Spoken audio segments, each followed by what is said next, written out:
नमस्कार मंडळी. तुम्हाला प्रॉस्थेटिक मेकअप म्हणजे काय हे माहीत आहे? रामायणमध्ये तुम्ही हनुमान बघितला, त्याचा चेहरा कसा बनवला असेल? किंवा छपाकमध्ये दीपिका पदुकोणचा ॲसिड टाकलेला चेहरा, धूम 2 मध्ये ऋतिक रोशनचे केलेले वेगवेगळे मेकअप, पा मधला अमिताभ बच्चन. जर हे सगळे मूव्हीज तुम्ही बघितले असतील तर तुम्हाला नक्कीच कळेल प्रॉस्थेटिक मेकअप म्हणजे काय. प्रॉस्थेटिक मेकअप कसा केला जातो, त्याची प्रोसेस काय आहे, त्यात काय प्रॉडक्ट्स वापरले जातात, त्यात येणारे चॅलेंजेस काय आहेत आणि त्यातले करिअर ऑप्शन्स काय आहेत. तर आज आपण याच विषयावर चर्चा करणार आहोत आजच्या विचारधारामध्ये. मी स्वप्ना दिघे विचारधारामध्ये तुम्हा सर्वांचं मनपूर्वक स्वागत करते. प्रॉस्थेटिक मेकअप या विषयावर चर्चा करायला आलेले आहेत अमोद दोशी सर. हे स्वतः विक्रम गायकवाड सरांकडून प्रॉस्थेटिक मेकअप शिकलेले आहेत.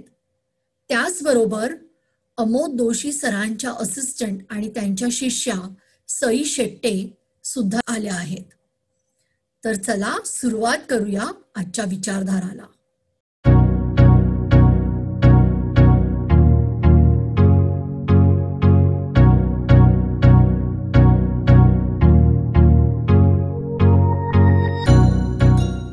तर अमोद सर आणि सई मॅम, तुमचं विचारधारामध्ये मनपूर्वक स्वागत आहे. आज आपला जो विषय आहे प्रॉस्थेटिक मेकअप, त्याच्याबद्दल म्हणजे मला असं वाटतं की आपण सगळे एवढे मूव्हीज बघतो, वेगवेगळे त्याच्यात असं वॅम्पायर्स किंवा वेगवेगळ्या टाईपचे मेकअप्स असतात. तर सगळ्यांना एक कॉमन असं वाटत असतं की हे सगळं कम्प्युटर टेक्नॉलॉजी आहे, कम्प्युटरवरच केलेलं आहे. तर त्याच्या मागे काही एफर्ट्स असतात हे लोकांना कदाचित कळत नसतील आणि आपला आजचा उद्देश आहे की ते लोकांसमोर कसे आणायचे. तर अमोद सर, तुम्ही सगळ्यांना समजेल अशा भाषेत सांगा ना, हे प्रॉस्थेटिक मेकअप म्हणजे नक्की काय? हो बरोबर. बेसिकली प्रोस्थेटिक मेकअप म्हणजे आजकाल तुम्ही बऱ्याचशा टेलिव्हिजन शोज बघताय की तुम्ही सिरियल्स बघताय किंवा खूप सारे आता सध्या वेब सिरीजचा एक ट्रेंड चालू आहे. तर वेब सिरीज मध्ये तुम्ही जेवढ्या काही वेब सिरीज आता बघताय त्या सगळ्या सस्पेन्स, हॉरर किंवा मर्डर मिस्ट्री या टाईपच्या आहेत. आणि याच्यामध्ये आपण जे तुम्ही बघताय की काही कोणाचे हात कापलाय, बोट कापलाय किंवा कोणाचं बुलेट इफेक्ट्स केलेत. तर जेव्हा रक्ताचं काम येतं, जेव्हा आर्टिफिशियल वस्तू दाखवल्या जातात, त्याला आपण बोलतो प्रोस्थेटिक मेकअप. म्हणजे जे नाहीये तुमच्या शरीरावर ती एखादी वस्तू ऍड ऑन होणे किंवा त्याच्यामध्ये तुमचा एक दुसरा सब्जेक्ट येतो कॅरेक्टर अनालिसिस.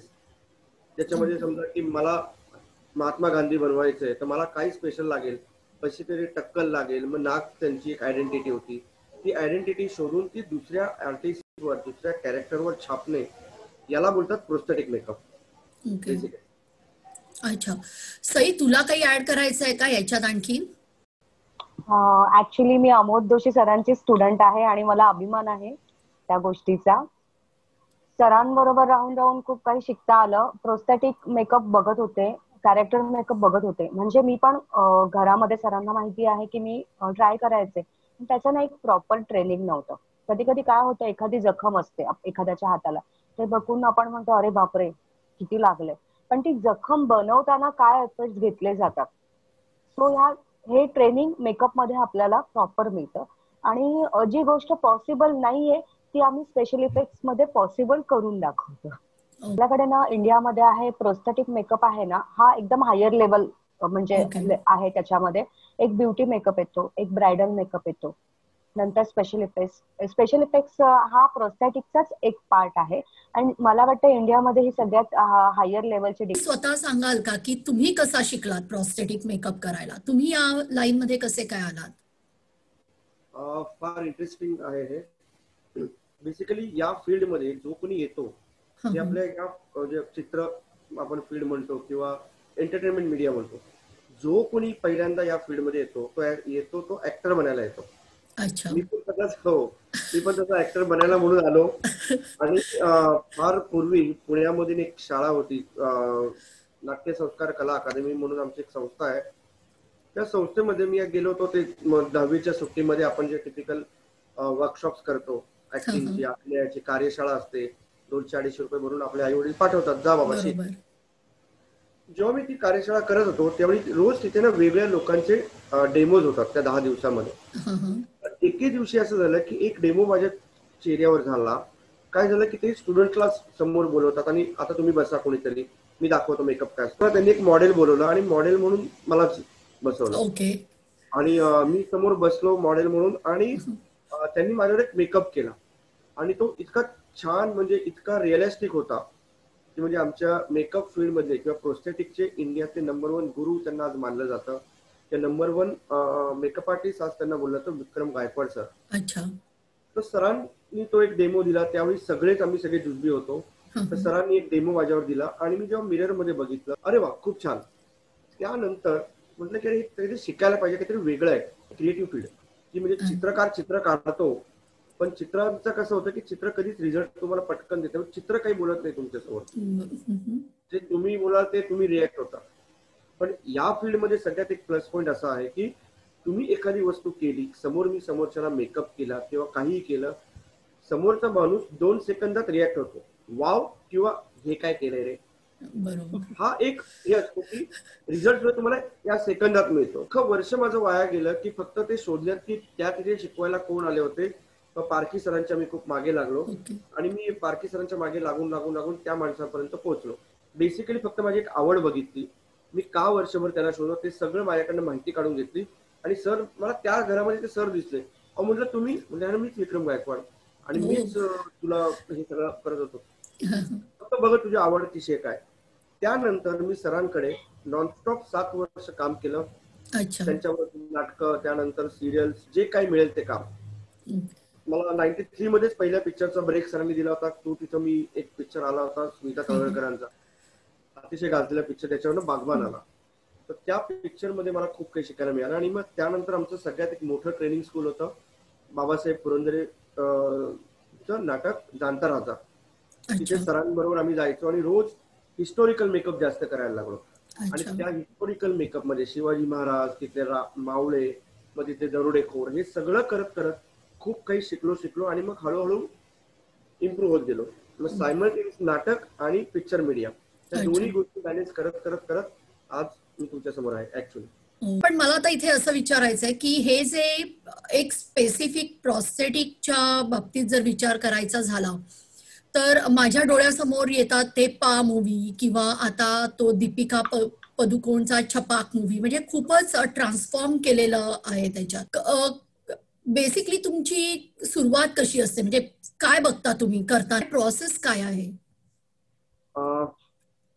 मूवी मीडियामध्ये किंवा ह्या सगळ्या प्रोसेसमध्ये जनरली काय होतं की एक डायरेक्टर टीम असते, एक रिसर्च टीम असते आणि ही रिसर्च टीम काय करते की तुम्हाला एक रेफरन्स पाठवते की महात्मा गांधीजींवर आपण एक डॉक्युमेंटरी बनवतोय किंवा आपण बाबासाहेब आंबेडकरांवर एक डॉक्युमेंटरी बनवतोय किंवा आपण शिवाजी महाराजांवर पिक्चर बनवतो.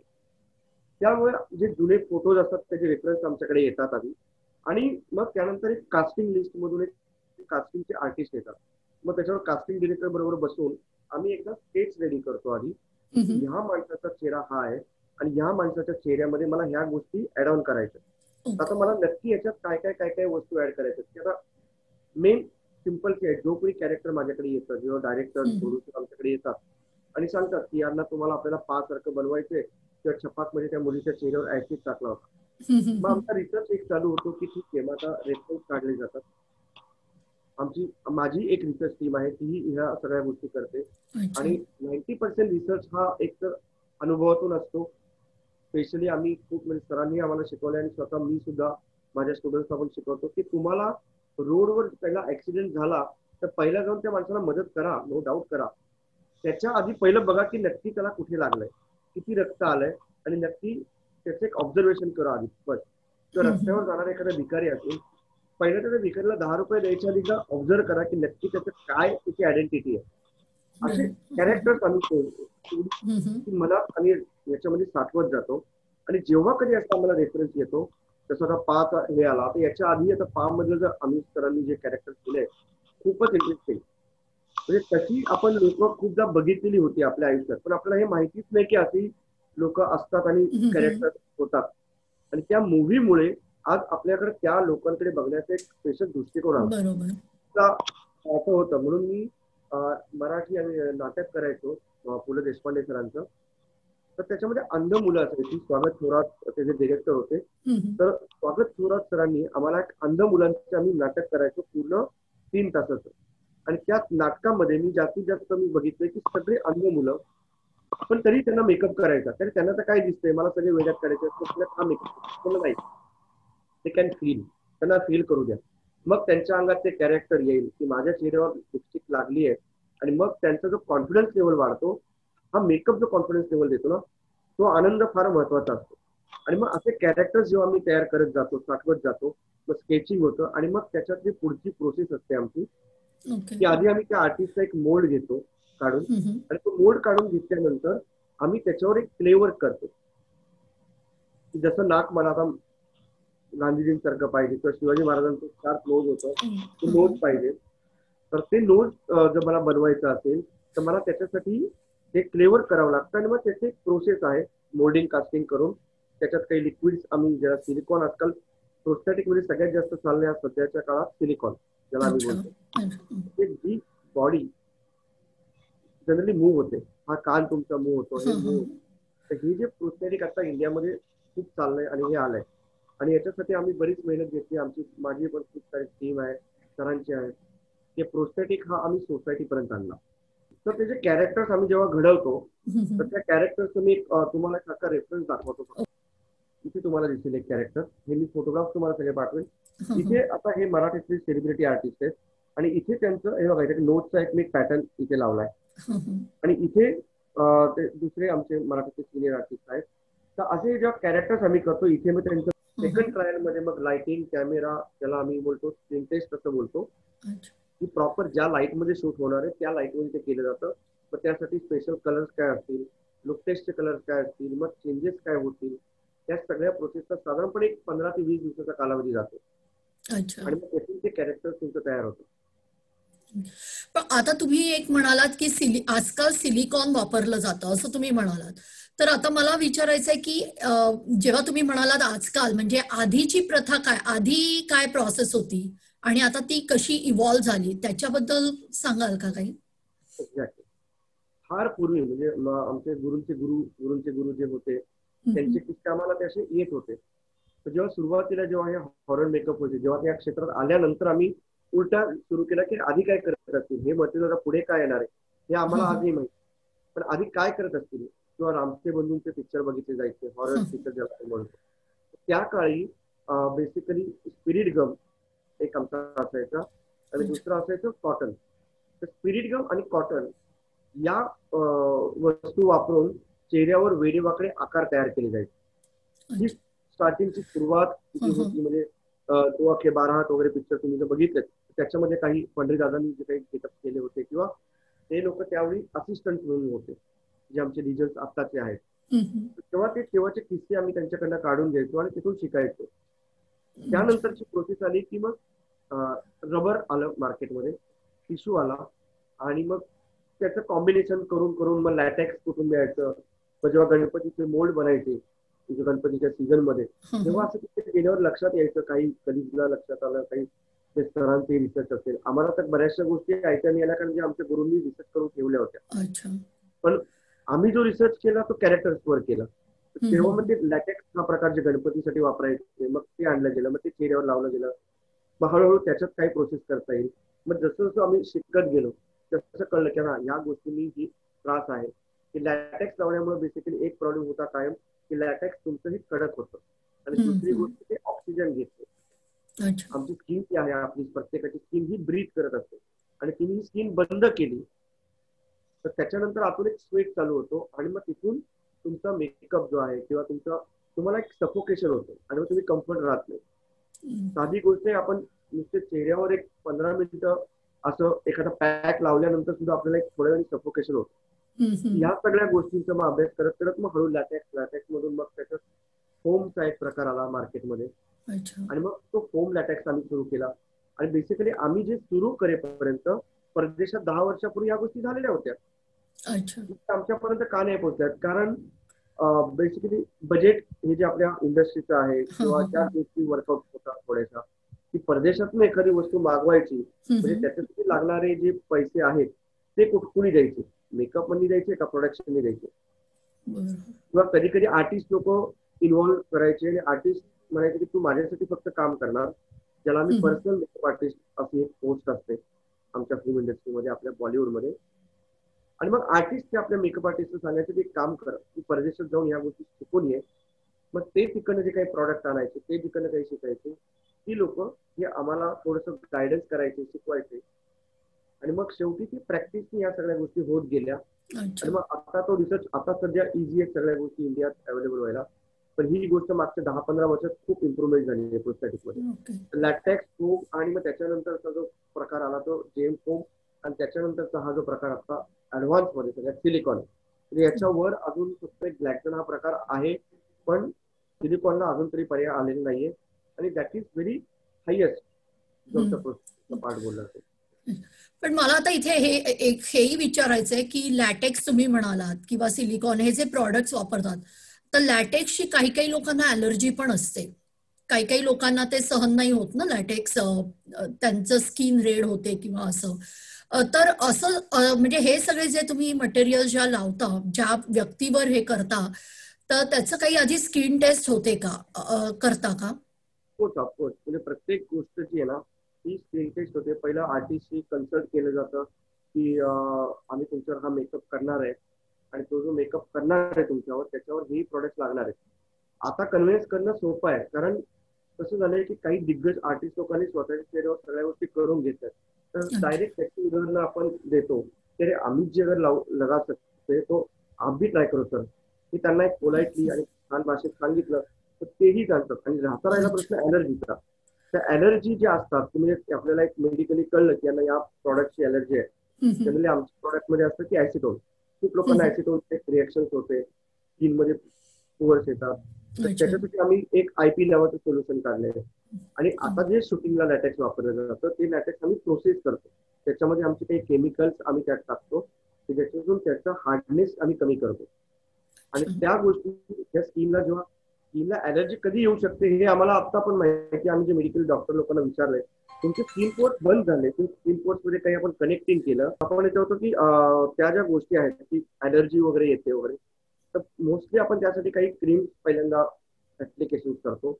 आणि होता होईल तेवढे प्रोडक्ट्स जी आहेत ती पूर्ण प्रोसेस केलेली असतात, ज्याला आम्ही बॉईल म्हणतो, फोमिंग म्हणतो, किंवा त्याला पूर्ण ज्या आहेत त्याच्यामध्ये एअर बबल्स तयार केले जातात. तर हा आमचा एक अभ्यासाचा भाग आहे आणि त्याच्यातून आम्ही त्या गोष्टी तयार करतो. तर शक्यतो लॅटेक्सची अलर्जी कधी कोणाला येत नाही. आणि आलीच तर ती मॅक्स 4 घंटे ते 3 तास असते. माझ्या बाबतीत पण किती झाले होते, काही अलर्जी वगैरे लोकांनी माझ्यावर कमीत कमी 4 ते 5 दिवसांनी माझ्यावर क्लेम केले होते कि आपने हमारी स्किन खराब कर दी है कभी. तो उसका एक ही सोल्यूशन था, पहली बार तो आपको एलर्जी है, आपने हमें कंसल्ट करना चाहिए, बताना चाहिए.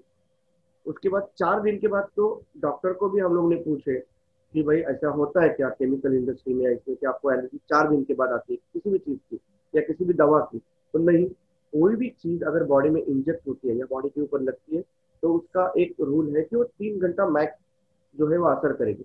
अगर वो 3 घंटे में अगर आपको एलर्जी आ गई तो ही आपको समझ सकते कि आपके प्रोडक्ट से एलर्जी आ गई. अच्छा. आता सई, मला तुला विचारायचं आहे की तू सरांबरोबर खूप काम करतेस, तुझा या प्रॉडक्ट्स हँडल करण्यामागचा एक्सपिरियन्स काय आहे? ऍक्च्युली मी इतके वर्ष ब्रायडल मध्ये होते, पण मला इंटरेस्ट होता प्रोस्थेटिक मध्ये. पण मी लॉकडाऊनची संधी साधली ऍक्च्युली कोर्स करण्याची. तर प्रॉडक्टचा एक्सपिरियन्स म्हणजे कसं आहे माहितीये का, मोस्टली आमचं काम जे आहे ना 60 to 70% हे लेटेक्स वरच होतं. नंतर ब्लड, याच्यामध्ये जास्त वापरण्यात जाणारं लेटेक्स आहे, ब्लड आहे, नंतर बॉल्ड कॅप हा एक प्रकार आहे, म्हणजे टक्कल थोडक्यात मराठीत. अच्छा. तो हा खूपच म्हणजे चालणारा प्रकार आहे प्रोस्थेटिक मध्ये. आणि त्याचा जो इफेक्ट येतो ना तो खूप अमेझिंग असतो. जेव्हा तुम्ही बॉल्ड कॅप लावून एखाद्याला मेकअप करता, मग ती मुलगा असू दे किंवा मुलगी असू दे, तिचे केस ते पूर्णपणे टाय करणं हे पण खूप कठीण, म्हणजे एक टेक्निक आहे. आणि ते प्रॉपर केलं गेलं पाहिजे. कारण एकही रिंकल, आपण म्हणतो ना, एकही घडी त्या टक्कलवर पडता कामा नये. तेवढं ते असं सुपिरियर एकदम त्याचं जे फिनिशिंग आहे ते एकदम प्रॉपर आलं पाहिजे. सो ही स्किल आहे ना, ही खूप महत्वाची आहे. अच्छा. चुका स्टार्टिंगला माझ्याकडूनही व्हायच्या, पण सर प्रत्येक गोष्टीचं प्रॉपर गाईड करायचं की नाही तू इथे इथे शेडिंग कर. कारण कसं असतं माहितीये का, हा हा खेळ आहे ना, हा शेडिंगचा आणि ऑब्झर्वेशनचा आहे. अच्छा. जर तुम्ही एखादं कॅरेक्टर जेव्हा चेंज करता, तेव्हा त्या कॅरेक्टर मध्ये काय चेंजेस आहेत हे तुम्हाला आधी माहिती पडलं पाहिजे. आता सपोज मला ओल्ड एज मध्ये जायचं आहे, तर ओल्ड एज मेकअप करताना मोस्टली आपल्या चेहऱ्यावर रिंकल्स कुठे असतात, तर आपल्याला क्रो फिट्स येतात, बरोबर. आपल्याला फोरहेडला रिंकल्स असतात. हा, आणि कुठे रिंकल्स नसतात ह्याचाही स्टडी असणं गरजेचं आहे. म्हणजे कुठलाही मेकअप चुकीचा न होता तो बरोबर दिशेने जाणं आणि तो रिअलिस्टिक वाटणं हे खूप महत्वाचं आहे. पण साधारण मग हा मेकअप तुम्ही जेव्हा करता किती किती तास लागतात? मी एक्झाम्पल देते, दीपिका पदुकोणचा जो छपाक होता, तिचा पूर्ण चेहरा, आता पूर्ण चेहऱ्याचं ते म्हणजे जेव्हा तिच्यावर ऍसिड फेकलं गेलं त्यानंतरचं सगळं शूटिंग काय एका फटक्यात झालं नसेल, मग तुम्ही काहीतरी तो मोल्ड बनवून ठेवला असेल ना, मग तो प्रत्येक वेळी ते मोल्ड असतो. कसं हे होतं, म्हणजे थोडस त्याचे 7 ते 8 पीसेस बनवले जातात. अच्छा. मोल्ड असतो ना, आता जसं सरांनी सांगितलं, सपोज आपण आता माझ्या चेहऱ्याचा मोल्ड घेतला, मोल्ड नंतर आपण त्याच्यावर वर्क करणार की जर एखादीवर ऍसिड अटॅक होतोय तर तिची स्किन जेव्हा बर्न होते तेव्हा त्या रिंकल्स कशा पद्धतीने घडल्या जातात. मग त्याच्यावर प्रोसेस काय होते की मोल्डवर आपल्याला वर्क करावं लागतं. क्ले वर्क होतं. क्ले वर्क नंतर त्याच्यावर सिलिकॉन, आता छपाक मध्ये जे आहे तिथे सिलिकॉन केलेलं आहे पूर्णपणे. हा जो पोर्शन जो तिचा होता तो सिलिकॉन बेस होता. सो त्याचे ना मोल्ड करून ठेवतात ती लोक, एकाच ह्याच्यावर नाही होत. अच्छा. किती मोल्ड तुम्ही बनवता साधारण जेव्हा तुम्हाला ऑर्डर मिळते? सर ऍक्च्युली खरं सांगायचं ना, हा, सरांनी ह्याचं उत्तर दिलं तर जास्त बेटर आहे. थँक्यू ताई. आणि मला अपेक्षित होतं की ताई इकडे फिरवणार ते.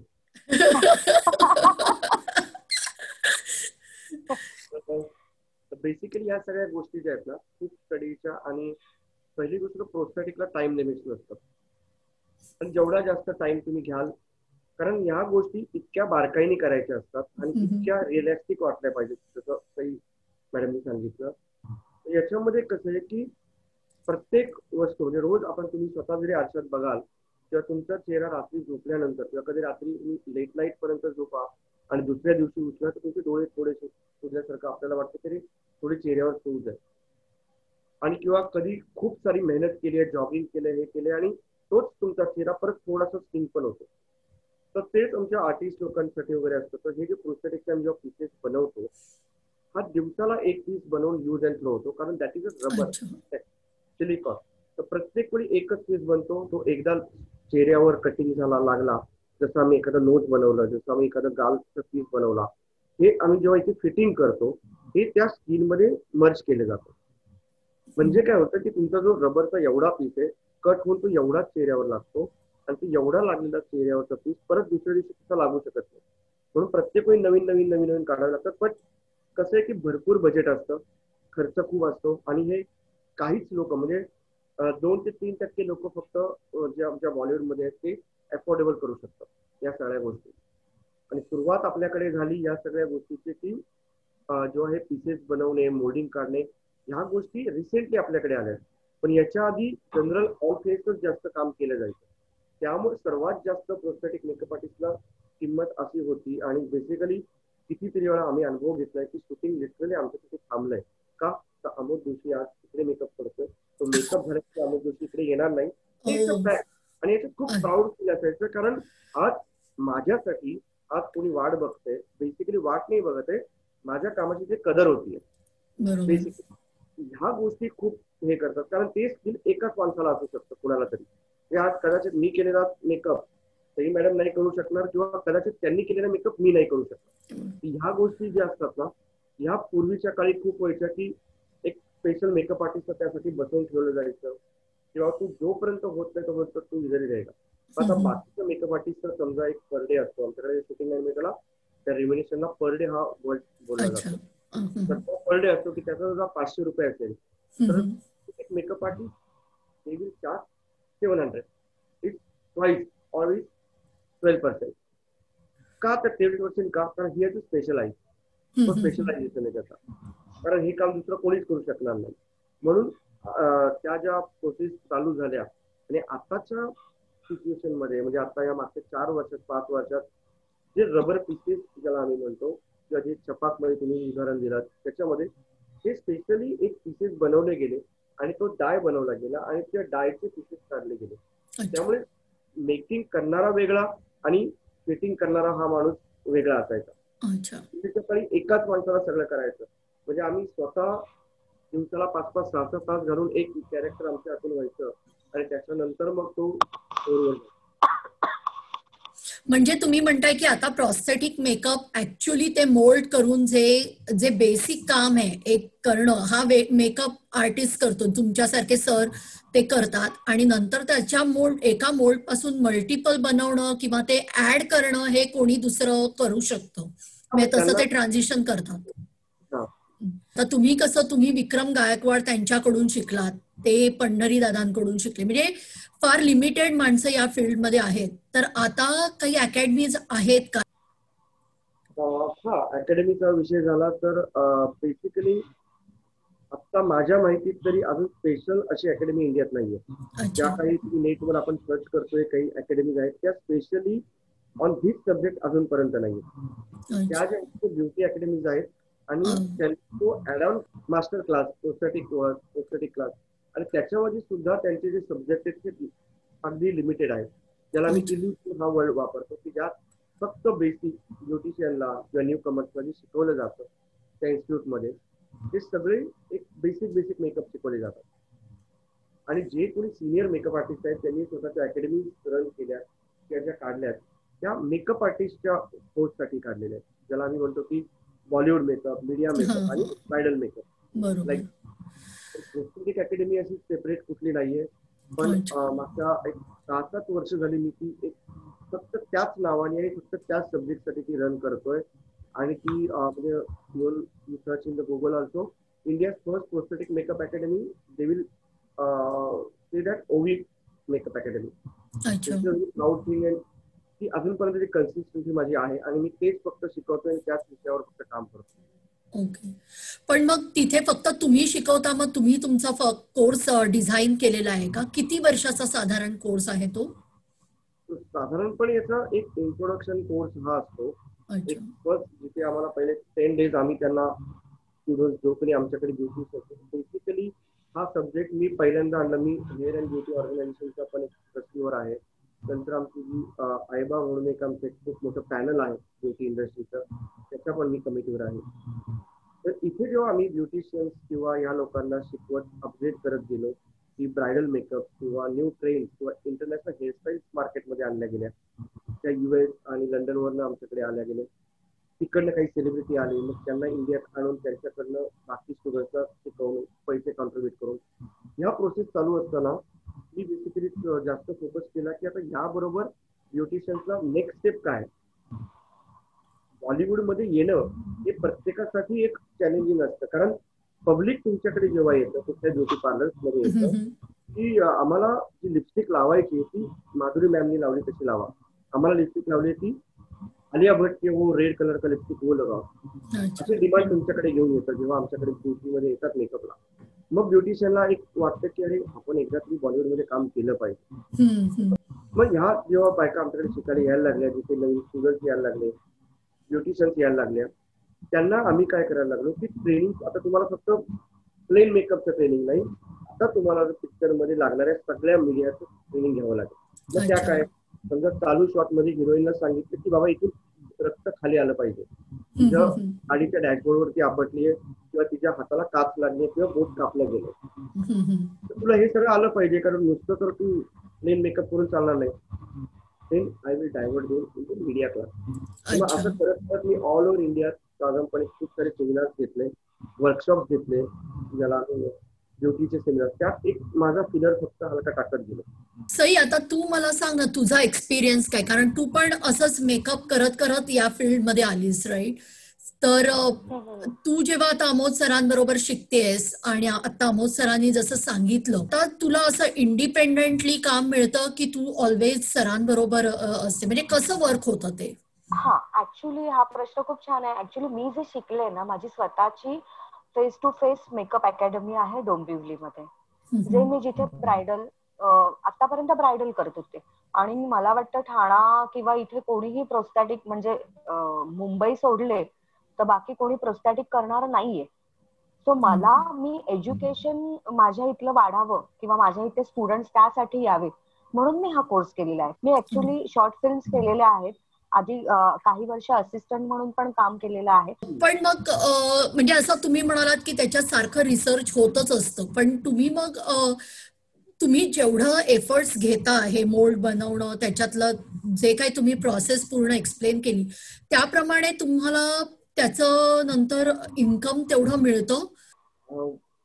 सगळ्यात आधी तर इन्कम पेक्षा आम्ही याला म्हणू की एक आत्मिक आनंद पहिला मिळतो, की एक बेसिकली तुमची आवड, ज्या आवडीसाठी तुम्ही हा फील्ड निवडलाय त्याच्यात तुम्ही सॅटिस्फाईड आहात का. आज रात्री 10 वाजता तुम्हाला शांतपणे चांगली झोप लागली पाहिजे. बरोबर. खूप सारे मेकअप आर्टिस्ट आहेत, खूप सारे ब्युटिशियन्स आहेत, खूप सारे हेअर स्टायलिस्ट आहेत, पण स्पेशलाइज केल्यानंतर असं जाणवतं आपल्याला की आनंद जो मिळतो की नुसते पैसे कमवणे हा उद्देश ठेवायचा का तुम्हाला एक आनंद मिळाला पाहिजे. बेसिकली मी जेव्हा काम करतो मी कधीच हा विचार करत नाही की मला यात पैसे किती मिळणार. बेसिकली पहिलं बघतो की मला हे काम किती रिअलिस्टिक करायचंय. दुसरी गोष्ट की याच्यामध्ये समोरच्याचे रिएक्शन काय. जसं मगाशी मी बोललो की 2 सेकंदात वाव या तो हे क्या किया आहे हे नकोय मला. प्रत्येक वेळी वाव पाहिजे. त्या वाव साठी मी काम करतो आणि त्या वावनी मला एक शांतपणे जे आहे खूप लागते. मला दुसऱ्या दिवशी पण विचार करायला वेळ नसतो की मला काय करायचंय उद्या. त्यामुळे येणारा प्रत्येक मेकअप हा मी एन्जॉय करतो. त्या मेकअपची खूप खेळतो, जुने एक्सपिरियन्स त्यात ऍड ऑन करतो आणि प्रत्येक चेहरा हा मला काहीतरी शिकवतो. आता मला तुम्हाला तुम्ही म्हणालात त्याच्यावर म्हणायचंय की एकतर वाव मिळतं किंवा असं मिळतं की ये क्या किया आहे, बरोबर? ते तर तुम्हाला असं आलंय का, किती वेळा असं लोकांनी असं म्हटलं गेलंय का, अरे हे काय केलंय, आणि त्याच्यावरून म्हणजे तुम्ही ट्राय केलंय पण तुम्ही समोरच्याची एक्सपेक्टेशन कम्प्लीट करू शकला नाही, असं झालंय का कधी तुमच्या बाबतीत? हो, झालंय. एका मराठी चित्रपटासाठी झालं होतं असं. आणि तो एक्सपिरियन्स मी आणि माझा एक कलिग्स आहे, आम्हा दोघांना तो एक्सपिरियन्स जो आहे तो खूपच, त्या एक्सपिरियन्सनी आज आम्ही इथपर्यंत आहोत हे मात्र आहे. आम्ही असंच एक चॅलेंज घेतलं. असंच एक चॅलेंज एका मराठी चित्रपट खूप मराठीतला गाजलेला आहे जत्रा नावाचा. जेव्हा पहिल्यांदा बनला केदार शिंदे सर होते, मराठीतले टॉपचे डिरेक्टर्स आहेत.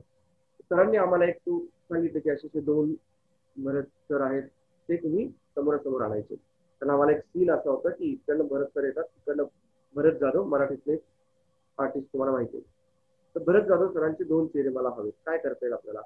जनरली तेव्हा कॅमेरा टेक्निक्स वापरल्या जायच्या की इकडे मग त्या माणसाचे कपडे म्हणून. मी नाही सर, आपण कॅमेरा टेक्निक नाही करू. मला आता थोडं प्रोस्थेटिक येतंय, तर मी प्रयत्न करतो, मी चालू करूया, मी करतो, मी त्याची डुप्लिकेट करून दाखवतो. असंच बघितलेलं काम होतं इकडनं तिकडनं की डुप्लिकेट कसे बनवतात, माऊड कसे बनवतात, हे कसे बनवतात. आता शेवटी गुरु असतात. सरांचं काम केलं होतं. सरांचे प्रत्येक पिक्चर गाजले विक्रम गायकवाड सरांचे. त्यामुळे आम्हाला एक कॉन्फिडन्स कायम असायचं की मी सरांकडे शिकलोय तर मला जमेल. आणि तो कॉन्फिडन्स लेवल जेव्हा मुंबईत आल्यानंतर आम्ही घेतला, आम्ही एक चॅलेंज म्हणून ते काम घेतलं.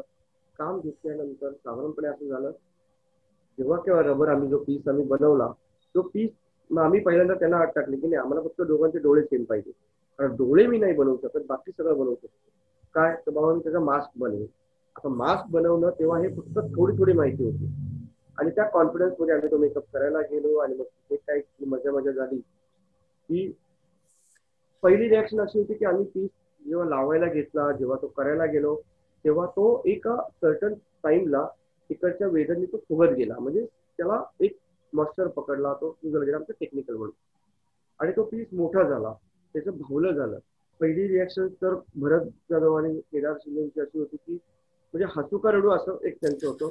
आणि अच्छा. त्यानंतर सीटवर आम्ही लोक जे रडलोय ते मी आजपर्यंत विसरू शकत नाहीये की आपण एक फेल गेलो ओव्हर कॉन्फिडन्सने आणि प्रचंड रडलो.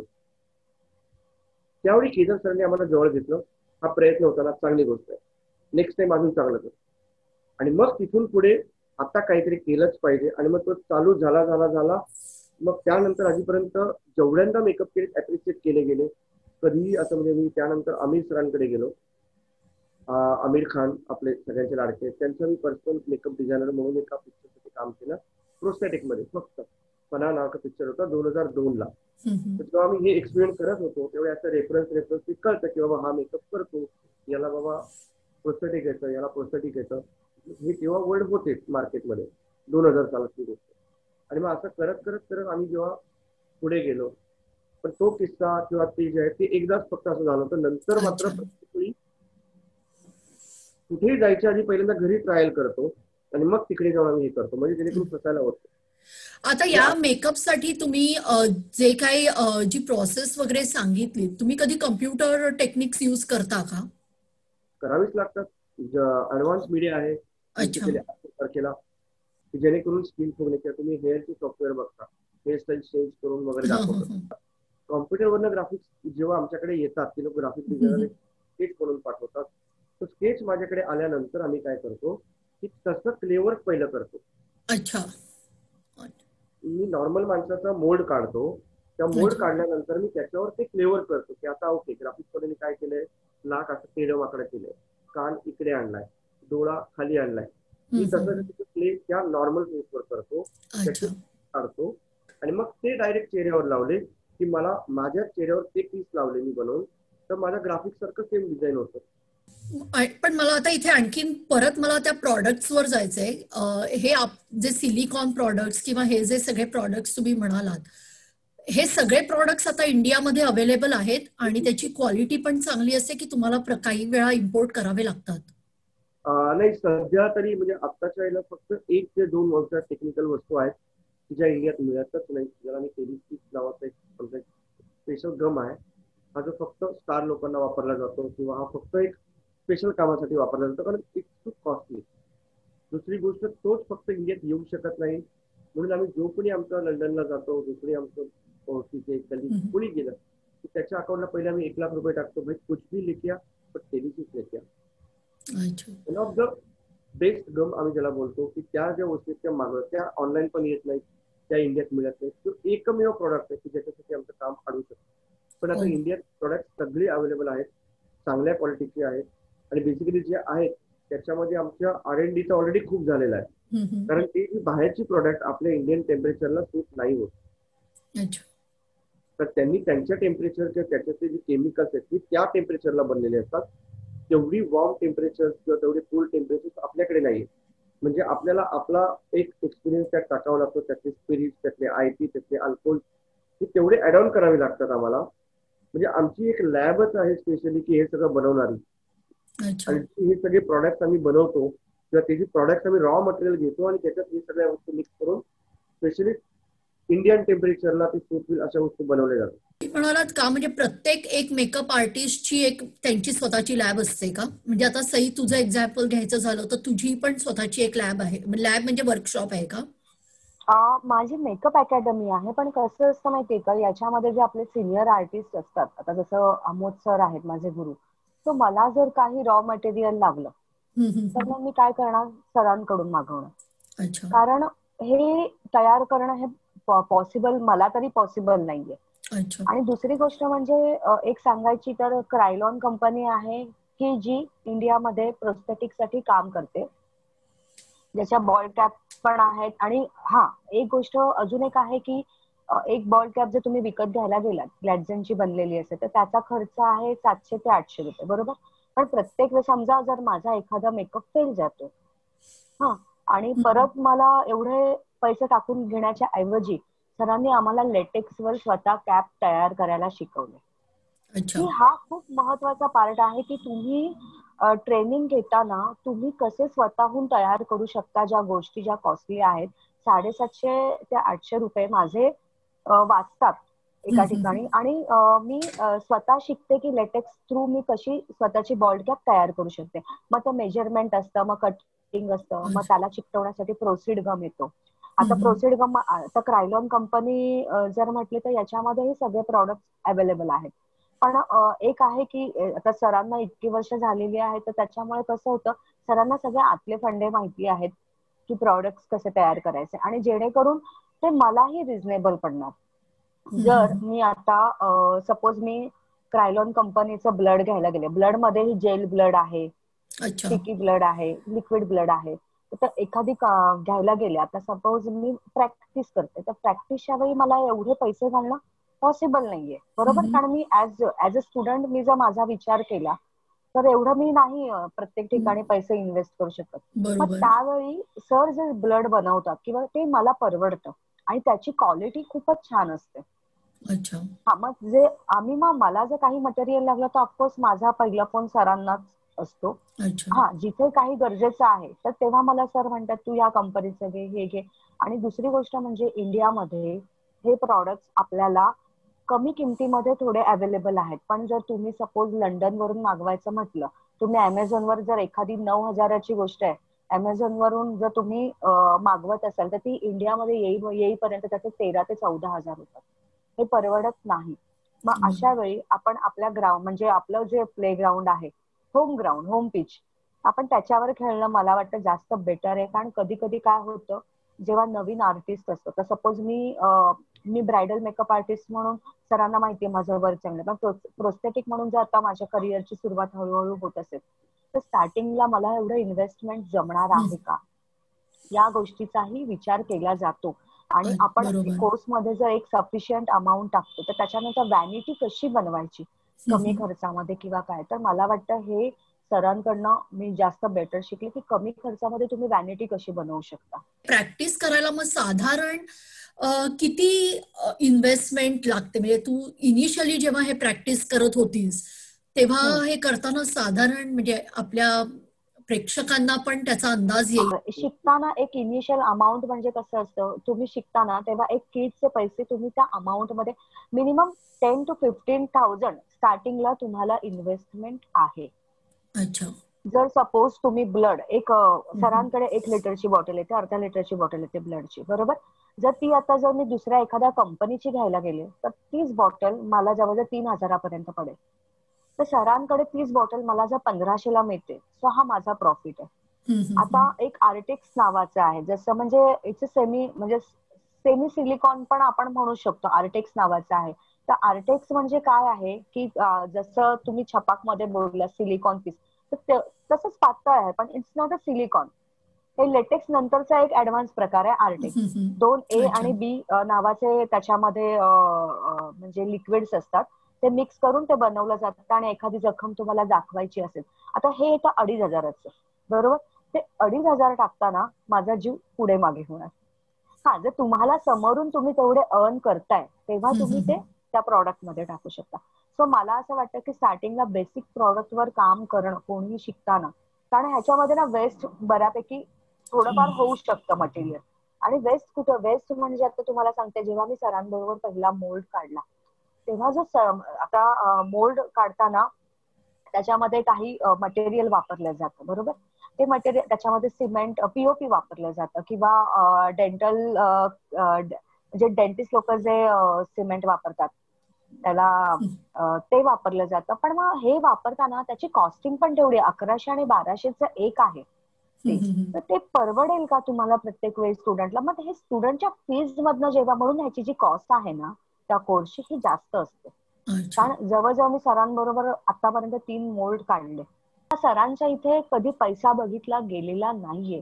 तर सर उलट मला, मी जेव्हा नवीन होते, तर सर ही घेऊन जा, ही ब्लडची बॉटल घेऊन जा, हे लेटेक्स घेऊन जा. त्याच्यामुळे काय व्हायचं की मला जर टेन्शन यायचं, अरे आता मी पैसे भरलेत, आता परत मला सामानासाठी पैसे भरायचे, तो हा जो फंडा होता तिथे तो तुटला गेला, की नाही मला सरांनी थोडं सपोर्ट केलं. 100,000चे पण कोर्स मी कंडक्ट करायचो. तर दादा म्हणायचे मी फक्त ब्युटी शिकवणार, तू बाबा प्रोस्थेटिक शिकव, माझ्या स्टुडंटला दादा शिकव रे बाबा, असं. तर साधारणपणे इंडियातल्या खूप साऱ्या अकॅडमीज मध्ये माझे क्लासेस चालतात. म्हणजे आपली नामवंत अकॅडमी आहे इंडियातली, VLCC, तुम्ही नाव ऐकलं असेल. तर गेले 4 वर्ष VLCCचा एक लेवल कोर्सचा जो स्पेशल कोर्स आहे तो मी तिथे स्पेशली कंडक्ट करतो. मटेरियलचा विचार कधीच केला नाही, कारण आम्ही जेव्हा लॉटने मटेरियल विकत घेतो, मी एखाद्या प्रोजेक्टसाठी मटेरियल विकत घेतो, मी म्हणा आमचे कलिग म्हणा आमची टीम आहे, माझी टीम आम्ही विकत घेतो एखादं पूर्ण मी 25 किलोची गोणी विकत घेतली की त्याच्यामध्ये मला माहिती की एका गोणीची किंमत माझ्या फक्त 700 रुपये आणि त्या 700 रुपयाच्या माझ्या पीओपीच्या गोणीमधून जर मला 7 लाखाचं काम मिळणार आहे. आज मी एक मोल्ड करतो, कारण आमच्या प्रोस्थेटिकला बेसिकली कसं आहे की प्राइस ही कधीही फिक्स नाहीये.